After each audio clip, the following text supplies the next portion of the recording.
في لقاء مع الشرق على هامش المنتدى الاقتصادي العالمي في دافوس، قال رئيس S&P Global Energy ديف إيرنبرغر إن العالم غير مستعد حاليا لتلبية الطلب المتزايد على الكهرباء اللازمة لتشغيل مراكز بيانات الذكاء الاصطناعي، وحذر من افتراضات غير واقعية بشأن سرعة بناء محطات الطاقة ومراكز البيانات، ومن فجوة متزايدة بين تخطيط قطاع الطاقة طويل الأجل وسرعة قرارات شركات التكنولوجيا. المتابعة.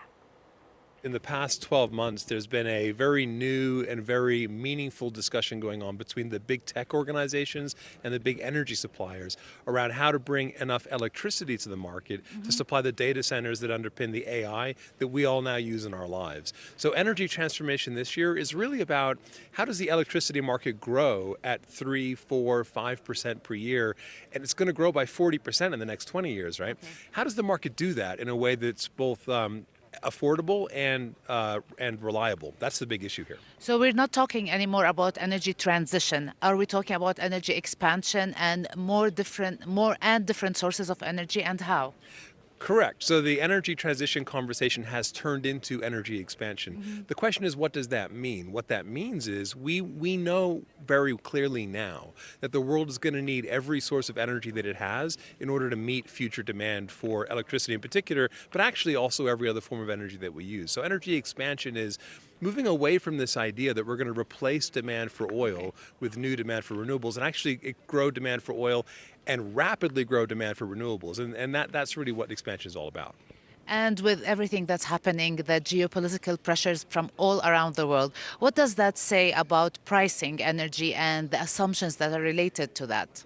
Well, certainly the geopolitics of energy has taken an interesting turn with the entrance of hyperscalers and technology companies onto the scene. That changes the discussion quite dramatically. It turns out that technology companies don't have a lot of patience. Okay. They want the energy delivered yesterday, and by the way, they're happy to pay any amount of money for it. Now, that's a new challenge for the energy industry because the energy industry is based on long-term planning, here today and also here tomorrow. That's not the way technology thinks. So that's actually introducing a new level of unpredictability and volatility into the conversation.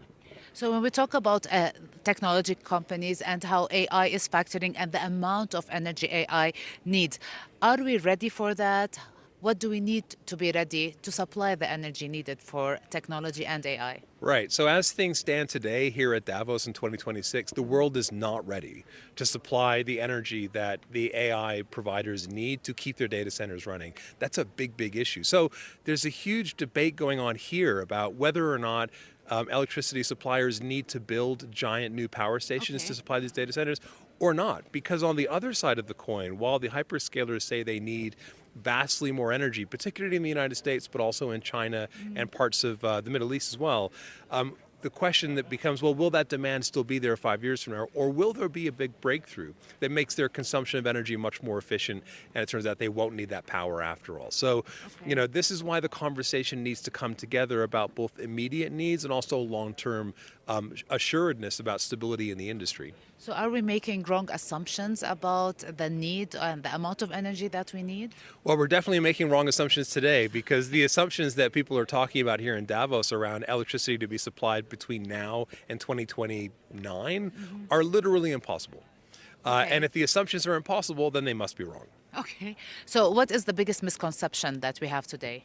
Well, I think the biggest misconception is that it would be possible to supply electricity to a data center and to build that within 2 years. That is the biggest mistaken assumption. Technology, I was in a meeting this morning here in Davos where people were talking about how do you put in place a 30-year financing plan for a power utility when decision-making at technology companies changes every 30 days. The technology companies aren't doing anything wrong. They're meeting real-time demands for their services. The energy companies aren't doing anything wrong because they're building infrastructure. So that's really what we're getting wrong at the moment is how do we think about marrying those two needs together, but it isn't possible to put in place a 1 gigawatt power station with only a couple of years notice. So how long do they need? Now, we hear all around the world new data centers are coming and that will need a lot of energy. The supply of this for this energy might be difficult to get. What do energy companies need to know in order to manage this? They need to know what demand will look like for the next 10 to 20 years. That's what they need to know. Well, actually, the technology companies could, in theory, step up and give a model around that, but they're not used to thinking that way. Right now, I think the technology companies have a point, which is that energy companies should be a little more adaptive and responsive to their needs. So there needs to be a coming together of these two very different worlds to meet somewhere in the middle about long-term planning and short-term responsiveness. So maybe they're afraid of another bubble, like the dot-com bubble. Everybody's afraid of stranded assets. And it's not just the people that build the power utilities and the power generation facilities, it's the roads that go around them, it's the communities that grow around them, right? There's a lot of investment that goes on in infrastructure beyond the power stations and the data centers. And that's where the real concern comes in socioeconomically. Here today at Davos and the World Economic Forum, what is the most interesting conversation or the conversation that you really want to hear most about?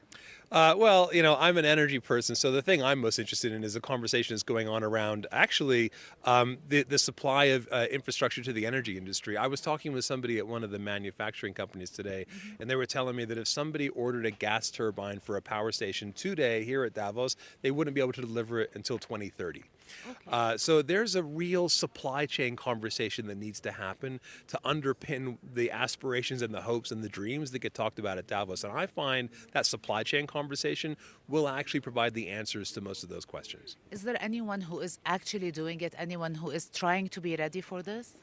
For sure. I think that if you look at the people who took the early steps to invest in maybe procuring some of the assets and supply chains, they're ready. Saudi Arabia is actually quite well known for having bought a lot of gas turbines in the last couple of years to, put in place infrastructure around power centers. So Saudi Arabia is well positioned. Some of the U.S. suppliers are well positioned, and there's a little bit happening in China as well. One place that's not happening is here in Europe. Okay. Europe really needs to get its act together if it wants to be part of the story.